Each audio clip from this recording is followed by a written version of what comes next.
สวัสดีเนาะพี่น้องเนาะมีหนึ่งพบกับสองบุญคำพาเลาะคือเก่าเนาะพี่น้องเนาะวันนี้ไอ้คำสิพาพี่น้องของเราเนาะไปเบิ่งบรรยากาศหนองทาเนาะตามคำสัญญาเนาะจาก FC หลัก19เนาะมื้อนี้ไอ้คำมาอยู่หนองทาแล้วเนาะตามคำสัญญาของทุกคนแล้วก็ไอ้คำสิพาพี่น้องของเราเนาะไปเบิ่งเนาะบรรยากาศหลัก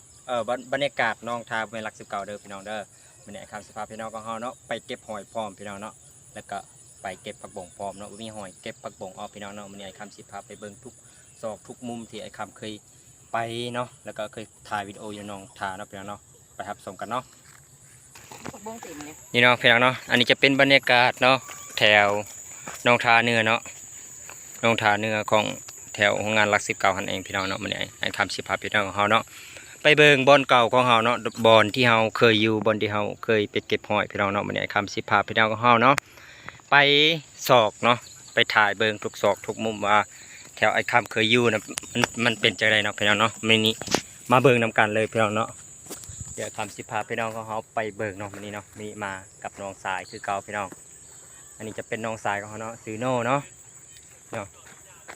อันนี้จะเป็นน้องโน่เนาะที่สนิทสนมมีน้องทาเนาะพี่น้องเนาะอันนี้จะเป็นแถวน้องมันไอ้คำสิพาพี่น้องของเขาไปเบิ่งเนาะแถว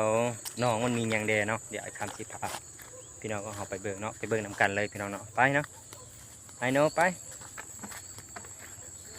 เนาะโดดพึบเนาะพี่น้องจะเป็นบรรยากาศแถวหนองทาเนาะอันนี้งามลายเนาะคำสิพาพี่น้องเอาไปรับชมนำกันเลยนะผักบงเนาะลายเติบพี่น้องเนาะแถวนั้นจะเป็นผักบงหมดเลยพี่น้องนี่จะเป็นผักบงหมดแถวนั้นนะ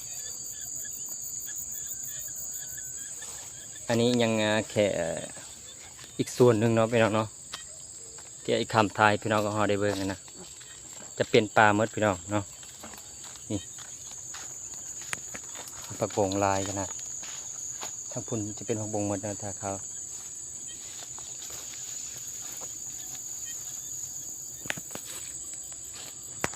เย็นสบายพี่น้องเราจะเป็นบรรยากาศเนาะ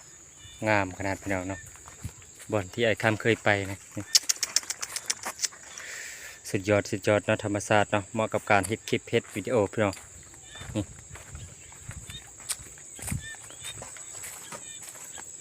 โน่ย่างไปก่อนนะอาชิตายวิดีโอมั่นใจเนาะไอโน่คนรอโดดเลยเนาะเอ้ยเดินไปเอาไปอยู่หรอได้เหรออายุ